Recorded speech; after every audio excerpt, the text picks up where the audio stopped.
जम्मू कश्मीर में कल से ज़बरदस्त बवाल है। उसकी एक वजह है कि जनरल एडमिनिस्ट्रेशन डिपार्टमेंट, जिसको जम्मू कश्मीर सरकार का नववीन माना जाता है, उस डिपार्टमेंट ने एक सर्कुलर जारी किया, जिस सर्कुलर में उन्होंने 31 अक्टूबर 2019 यानी जब जम्मू कश्मीर को केंद्र शासित प्रदेश बना दिया गया, उससे पहले जितनी भी एडवर्टीजमेंट्स इशू की थी और जिन भी एडवर्टीजमेंट्स में सिलेक्शन लिस्ट फाइनलाइज नहीं हुई है, उन तमाम एडवर्टीजमेंट्स को विड्रॉ किया गया, उन तमाम पोस्ट को विड्रॉ किया गया। और बाद में जब मैंने मालूम किया तो मुझे पता चला ये लगभग कोई 1000 के करीब पोस्टें हैं जो विड्रॉ हुई हैं। 270 के करीब पोस्ट हैं जिन पर जो सिलेक्शन हुई है उसको अपहेल्ड किया गया है, यानी वो सिलेक्शनें रहेंगी। लेकिन अभी भी क्लैरिटी नहीं है। जब हम वकीलों से बात करते हैं तो वो कहते हैं कि फाइनलाइज लिस्ट, जो फाइनलाइज कहा गया है, उसका मतलब क्या है, वो क्या कहने की कोशिश क्या कर रहे हैं। जहां एक तरफ असमंजस है कि कहने की कोशिश क्या कर रही है सरकार, वहीं पर गाज भारतीय जनता पार्टी के ऊपर गिर रही है और आम लोग बीजेपी से नाराज हैं कि आखिरकार हर सरकार की पॉलिसी पर ताली बजाना जरूरी क्यों है। मेरे साथ बात करने के लिए भारतीय जनता पार्टी के मुख्य प्रवक्ता सीनियर एडवोकेट सुनील सेठी। सेठ साहब, सबसे पहले मुझे ये बताइए कि आप सरकार की हर एक चीज की प्रशंसा करती है आपकी पार्टी, कुछ भी सरकार करे आप कहते हैं बहुत बढ़िया, बहुत अच्छा हुआ, इसकी भी प्रशंसा कर रहे हैं? नहीं, ऐसा बिल्कुल नहीं है। हम सरकार की प्रशंसा उन्हीं कामों में करते हैं जो हमारे को लगता है कि वो राष्ट्रहित में है, लोगों के हित में है। जहाँ पे लोगों के हित में काम नहीं होते सरकार के, हम उनकी क्रिटिसिज्म भी करते हैं। जैसे अगर आप इस इशू की बात करें तो we are not happy, let that be very clear, we are not happy. ये जो फैसला हुआ है, हालांकि ये हाईएस्ट लेवल के ऊपर फैसला हुआ है, एडमिनिस्ट्रेटिव काउंसिल में जाके फैसला हुआ, जिसमें एलजी साहब बैठे थे, या चीफ सेक्रेटरी साहब बैठे थे, 2 एडवाइज़र बैठे हैं। लेकिन इस फैसले के करने के पीछे मंशा क्या है वो क्लियर नहीं है। और अगर कोई भी मंशा हो तो you have to look for the convenience of the people who will be affected. अब देखें, इसमें कहने को ये है कि 2019 के पहले कानून जो थे उसमें बदलाव आ गया 2019 के बाद, तो लिहाजा जो पोस्टें 2019 से पहले रेफर हुई थी उनको एक बार दोबारा कैंसिल करके दोबारा उनको जो है वो एडवर्टाइज किया जाए, क्योंकि पीआरसी का कंसेप्ट था, डोमिसाइल का कंसेप्ट नहीं था। नए लोग जो है वो इंटाइटल होंगे अप्लाई करने के लिए। But is this A justification? अब आप कहते हो कि जो लिस्टें फाइनल हो गई हैं, जिसमें सिलेक्शन हो गई 2019 के पहले ही रेफर हुई हैं, वो 2019 के बाद जिसपे सिलेक्शन हो गई, अपॉइंटमेंट भी होगी, वो सेव्ड है। तो फर्क क्या है दोनों में? जिसमें सिलेक्शन हो गई और जिसमें सिलेक्शन होने वाली है, फर्क क्या हुआ? दोनों ही तो पोस्टें जो है वो रेफर हुई थी 2019 से पहले, तो इसमें फर्क करने का कोई स्कोप ही नहीं था। जैसे 2018 में शायद केएस की पोस्टें जो है एडवर्टाइज हुई, 19 के बाद जो है उसके ऊपर सिलेक्शन प्रोसेस हुई, 20 में जाके वो लिस्ट फाइनलाइज होती है। आज वो ट्रेनिंग कर रहे हैं। तो उस टाइम पे अप्लाई किसने किया? जो पीआरसी वाले थे। और वही पीआरसी वाले जिन्होंने अप्लाई किया 2019 के आने के बाद जो है, उन्हीं पे तो कंपटीशन करवाया, उन्हीं पे सिलेक्शन करवाई। अब जब वो सिलेक्शन होगी तो क्या करोगे उसको? क्योंकि आपने उसको आर्टिफिशियली सेव किया है। अगर आपको ये सिचुएशन रेक्टिफाई करनी थी, ठीक करनी थी, तो 2019 में ही इसको रोक देना चाहिए था। ये जब आपने डोमिसिलरी का कंसेप्ट जो है लाया, उसी टाइम पे रोक देनी चाहिए थी सारी की सारी सिलेक्शंस को। You cannot do it. और मुझे कोई समझ नहीं आती कि एक साइड से डिलिमिटेशन रिपोर्ट जो है वो सामने आ रही है, इलेक्शन की तैयारी है, लोग इलेक्शन में जो है वो मन बनाया हुआ है इलेक्शन में जाने का, वोट करने का, सब कुछ, और इसी अरसा में इस तरह की सर्कुलर की जरूरत क्या है? दूसरी बात यह है कि ये सिर्फ 1000 पोस्टों की बात नहीं है। 1000 पोस्ट के ऊपर कम से कम 4-5 जो लाख लोग हैं उन्होंने अप्लाई किया होगा। हमको पता है कि एक पोस्ट जब निकलती है तो उस एक पोस्ट के ऊपर भी 10,000 लोग अप्लाई करते हैं। जम्मू कश्मीर में नौकरियां कोई बड़ी ज्यादा जो है वो क्रिएट हुई नहीं, ना ही हैं। और जो अनएम्प्लॉयड यूथ है वो that is in huge number. तो कई लाख लोगों की जो एस्पिरेशंस हैं, आप उसके बारे में ख्याल नहीं करते हो, तो ये कोई अच्छी एडमिनिस्ट्रेशन नहीं है। अब ये अगर कहा जाए कि नहीं हम इनको सिक्योर कर देंगे, सेव कर देंगे, नई अगर एडवर्टीजमेंट होती है तो उसमें इनको अप्लाई करने की जरूरत नहीं होगी या एज रिलैक्सेशन दे देंगे, उससे क्या फर्क पड़ेगा?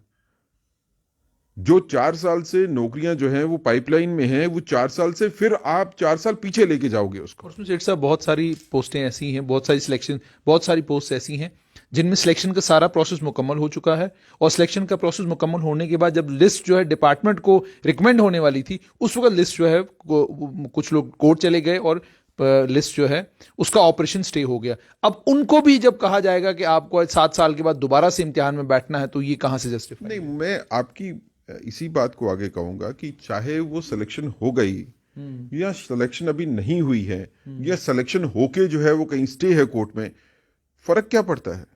लेकिन सेठ साहब बच्चे ये कह रहे हैं कि आप तो कह रहे हैं, मतलब आप सीनियर एडवोकेट अभिनव शर्मा वो भी यही कह रहे थे कि नहीं बहुत गलत हुआ, लेकिन बच्चे ये कह रहे हैं कि आप ये कह तो रहे हैं कि गलत हुआ, लेकिन क्या अगर सरकार इस फैसले को नहीं मोड़ती, क्या आप बड़े वकील हैं, क्या आप लोग कोर्ट में इसको चैलेंज करेंगे? नहीं, दोनों जगह होगा ना जी, ये तो पॉलिटिकल इशू भी है।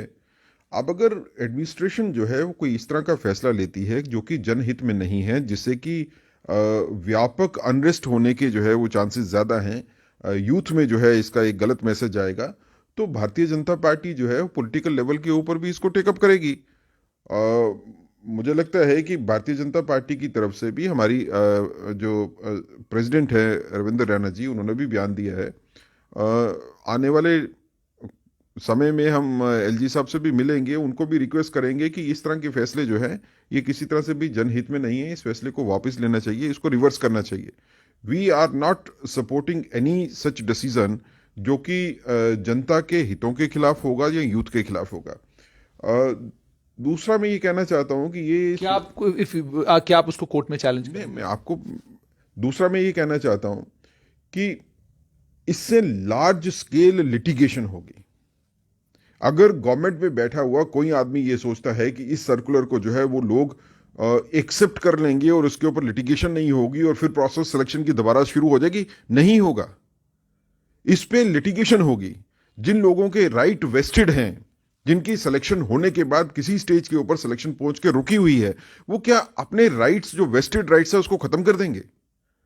अब इसके बाद जब लिटिगेशन आती है तो ये सारी की सारी जितनी पोस्टें जो है आप उसको वापस लेना चाहते हो, जिनको आपने रिवर्ट किया है, ये ओपन नहीं होंगी, ये लिटिगेशन में चली जाएंगी। जब ये लिटिगेशन में चली जाती हैं तो ये काफी टाइम तक, आने वाले टाइम तक जो है वो फंसी रहेंगी। किसका भला होगा इसमें?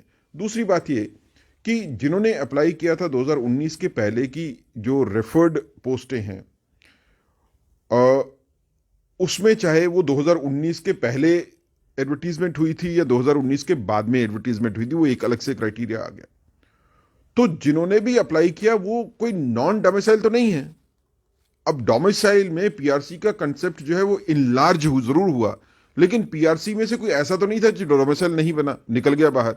और जब आप कुछ सिलेक्शंस को रोक देते हो जो 2019 के पहले की रेफर्ड भी हैं और बाकी सिलेक्शंस को जो है आप थ्रू कर देते हो, तो मुझे जस्टिफिकेशन कोई समझ नहीं आती कि 2019 के पहले की रेफर्ड पोस्ट भी अगर वो 2022 को जो है वो 2 फरवरी तक जो है अगर वो फिल हो गई तो वो एक अलग से कैटेगरी बन गई, जो फिल नहीं हुई वो एक अलग से कैटेगरी बन गई, और उसमें एक सब कैटेगरी वो है जो सेलेक्ट तो हो गए लेकिन जिनको बेनिफिट नहीं मिला अपॉइंटमेंट का क्योंकि लिटिगेशन में है।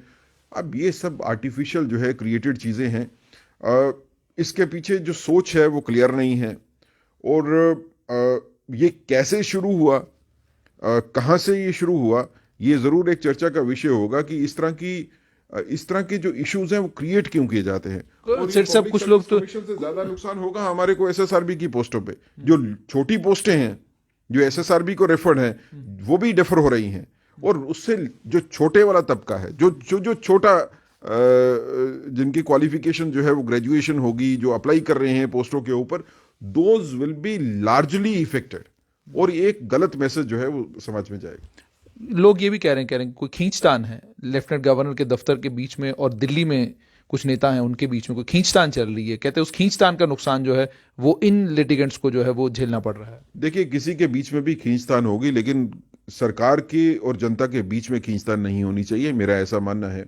सरकार जनता के हितों के लिए ही काम करनी चाहिए और वैसा ही होना चाहिए। अगर लगता है कि सरकार के किसी फैसले से जनता खुश नहीं है या जनता के हितों का जो है वो ध्यान नहीं रखा गया, तो ऐसे फैसले जो है इनको मोड़ा जाना चाहिए। मैं तो, आप रिसेंटली एग्जांपल दीजिए, देखिए कि किसान बिल्स थे, हम मॉरली सेटिस्फाइड थे कि एक अच्छा स्टेप था, वो देश को जो है नए दिशा की तरफ लेके जा सकता था।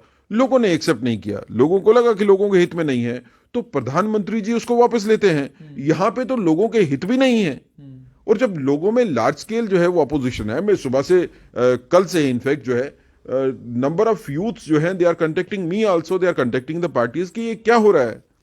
तो मुझे लगता है कि इसमें कोई ईगो का इशू नहीं बनाना चाहिए। अगर ये एडमिनिस्ट्रेटिव काउंसिल में भी फैसला हुआ है तो इस फैसले को, जो कि जिसको यूथ जम्मू कश्मीर का जो है वो नकारता है, जम्मू कश्मीर के यूथ को लगता है कि हमारे हितों की अनदेखी करता है, तो इस तरह के फैसले जो है उसको वापस लेना चाहिए। लेकिन स्टेट एडमिनिस्ट्रेटिव काउंसिल की अगर मैं बात करूं तो वहां एडवाइजर फारूक खान भी बैठते हैं, तो क्या आप उनको याद कराते हैं कभी फोन करके कि आप भारतीय जनता पार्टी के एक नेता भी हैं, अब आप पुलिस के अफसर, रिटायर्ड अफसर सिर्फ नहीं है, उसके अलावा भी आपकी एक क्वालिफिकेशन है, तो कम से कम जब आप स्टेट एडमिनिस्ट्रेटिव काउंसिल की मीटिंग में बैठते हैं तो असर्ट तो करें, कम से कम अपनी बात तो रखें। आप आज भी, आपका एटीट्यूड जो है वो सरकारी बाबू के जैसा है, आप जाते हैं, बैठते हैं, जो वहां वो कहा जा रहा है आप कहते हैं दस्तखत कराओ।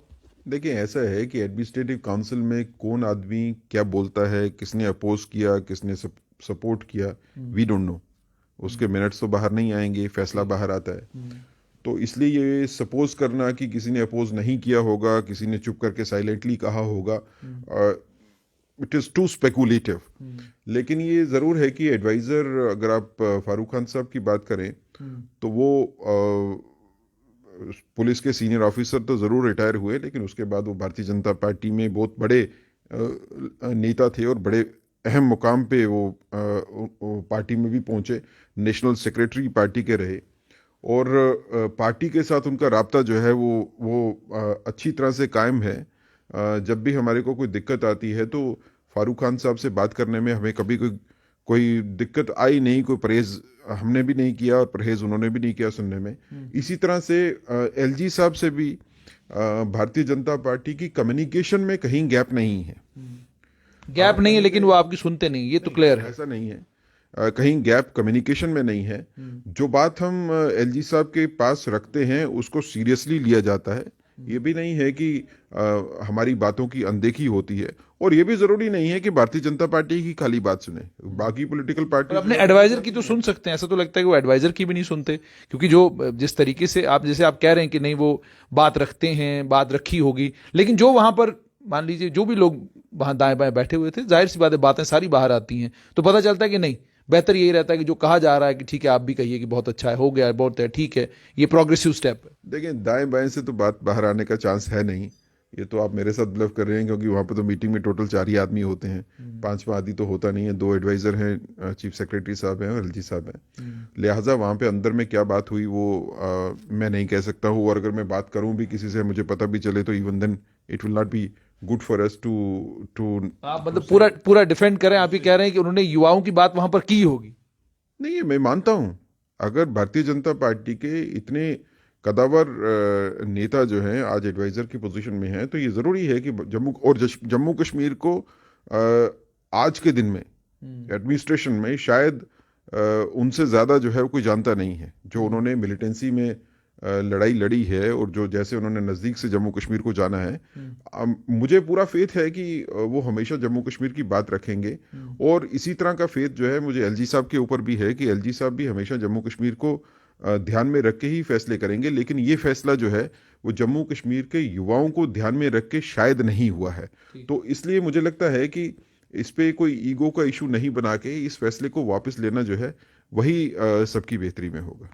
सेठ साहब, एक चीज और, युवा बॉर्डर बटालियन के बच्चे थे, उनसे भी मेरी बात हुई, वो बच्चे भी परेशान हैं कि जी आपने 3 साल पहले रिक्रूटमेंट का एक प्रोसेस शुरू किया, उस रिक्रूटमेंट के प्रोसेस को आपने कंप्लीट नहीं किया, फिर आपने ये कहा कि ठीक है जी, जिन लोगों ने फॉर्म भरा है उनका रिटर्न होगा, लेकिन जिन लोगों ने और उसके अलावा जिन लोगों ने अब डोमिसाइल नए बनवाए हैं वो भी अब इसमें पार्टिसिपेट करेंगे। वो बच्चे भी सड़कों के ऊपर थे, उन लोगों ने भी हंगामा किया, और उसके अलावा अन्य और कई बच्चे हैं जो सड़कों के ऊपर हैं। तो सेठ साहब, क्या आपको नहीं लगता कि इस सारे की गाज जो है वो भारतीय जनता पार्टी के ऊपर गिरेगी कि आज डीलिमिटेशन की रिपोर्ट आई, इसमें बहुत सारी चीजें वो हैं जिन चीजों को आप आम जनमानस के बीच में बेच सकते थे, लेकिन आज के दिन जो है जबरदस्त नाराजगी जो है लोगों में आपके पार्टी के प्रति है कि पार्टी, क्योंकि लोग मान के चलते हैं कि सत्ता में आप ही हैं। देखिए, पॉलिटिक्स के दो रूप है। एक तो यह है कि मेरी एक्शंस जो हैं वो इसलिए हैं कि मैं वोट लेना चाहता हूं, मैं सत्ता में आना चाहता हूं, ये एक है, ये भी सत्य है, पॉलिटिक्स का ये भी सच है। लेकिन पॉलिटिक्स का एक दूसरा रूप भी है कि बगैर इस चीज़ की परवाह किए हुए कि वोट की पॉलिटिक्स क्या कहती है, आप जनता के साथ खड़े रहे, जनता के हितों के साथ खड़े रहे। हम दूसरी तरह की पॉलिटिक्स में ज़्यादा यकीन करते हैं कि जनता के हितों की रक्षा जो है वो होनी चाहिए। वो वोट किसको डालते हैं किसको नहीं डालते हैं वो उनकी चॉइस है। तो जहां पे ये लगता है कि जनता के हितों का नुकसान हुआ, वो चाहे हमारे प्रोस्पेक्टिव वोटर्स हैं या नहीं हैं, कोई फर्क नहीं पड़ता, लेकिन हमारे को जनता के साथ खड़ा रहना चाहिए, जनता के बीच में खड़ा रहना चाहिए। We are trying to do that. कल अगर कश्मीर का युवा, उसके खिलाफ कोई ऐसी गवर्नमेंट का ऑर्डर होता है, गवर्नमेंट की पॉलिसी बनती है जो उनके हित में नहीं है, तो आप ये सोचे कि भारतीय जनता पार्टी इसलिए चुप रहेगी क्योंकि वो भारतीय जनता पार्टी का सो कॉल्ड वोट बैंक नहीं है। We are not going to do that. जहां पे जनता के, आपको लगता है कि इसका नुकसान, क्या आपको लगता है कि इस तरह के फैसले होते रहेंगे तो इसका नुकसान जो है वो आपकी पार्टी को झेलना पड़ेगा या नहीं? मैं आपको वही कह रहा हूं कि पॉलिटिकल नुकसान, पॉलिटिकल फायदे की बात जो है वो हमारे लिए बेमानी है। जो मैटर करता है वो ये है कि किसी इशू के ऊपर हमको लगता है कि ये चीज जो हुई है ये जायज नहीं है, we stand with the people, we stand with the youth of Jammu and Kashmir to say कि ये फैसला आपका गलत है, इस फैसले को आपको दुरुस्त करना चाहिए। डोमिसिलरी का कंसेप्ट अगर आप लाना चाहते हो, जो प्रोस्पेक्टिव एडवर्टीजमेंट्स हैं उस पे लाइए। जो अब एडवर्टीजमेंट होती हैं तो उसके ऊपर आप पीआरसी नहीं मांगोगे, डोमिसाइल मांगोगे, अंडरस्टूड है। जो ऑलरेडी हो चुकी हैं उसके ऊपर आप डोमिसाइल का जो है वो रूल लगा के वो उन एडवर्टीजमेंट्स को नलीफाई करोगे, उससे व्यापक तौर के ऊपर लोगों में जो है वो a sense of being cheated जो है वो क्रिएट होगी। We don't want that thing to happen to the people. आखिर में आपसे जानना चाहूंगा सेठ साहब, एक खबर ये भी आ रही है कि भारतीय जनता पार्टी जो है कैजुअल डेली वेजरों को एक बड़ा तोहफा देने जा रही है। ये कहीं तय हुआ है दिल्ली में कि जितने भी एक कैजुअल डेली वेजर हैं with one stroke of pen, जो SRO 520 था, उसमें जितने लोगों का बायोमेट्रिक्स हो गया होगा और बायोमेट्रिक्स सेटिस्फैक्ट्री हुआ होगा, उन तमाम लोगों को रेगुलराइज किया जाएगा और कहा जा रहा है कि ये भी चुनाव से पहले पहले होगा।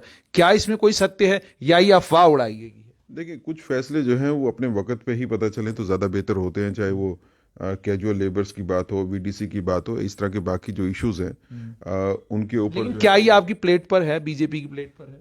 नहीं, ये गवर्नमेंट तो हर उस इशू को जो है वो कंसिडर करती है, सोचती है, सोच रही है। मोदी गवर्नमेंट उस चीज को सोच रही है जिसमें लोग जो है वो इफेक्ट होते हैं, लोगों की जिंदगी जो है इफेक्ट होती है। तो इस तरह के फैसले स्पेकुलेट नहीं किए जा सकते। जब वो फैसला होगा आपको भी पता चल जाएगा, मुझे भी पता चल जाएगा। We will come to know only when the order will be passed. बहुत बहुत शुक्रिया। तो ये थे सीनियर एडवोकेट सुनील सेठी। इन्होंने दो बातें बहुत अहम कही। एक तो ये कहा है कि भारतीय जनता पार्टी इस फैसले से खुश नहीं है। हमने अपनी नाराजगी सरकार को बता दी है, सरकार को चेता दिया है कि ये जो आपने सर्कुलर इशू किया है, हम इस सर्कुलर के खिलाफ हैं। और दूसरी बात ये भी कही है कि डोमिसाइल का जो कानून है, आने वाले वक्त में जो कुछ आप एडवर्टाइज करते हैं आप उस पर डोमिसाइल के कानून को लागू करेंगे, सब जानते हैं, लेकिन जो ऑलरेडी एडवर्टाइज्ड हैं, जिसमें ऑलरेडी सिलेक्शन लिस्ट फाइनलाइज हो गई हैं, वहां पर भी आप डोमिसाइल का अगर बहाना बनाएंगे तो हम इसको अपोज करेंगे।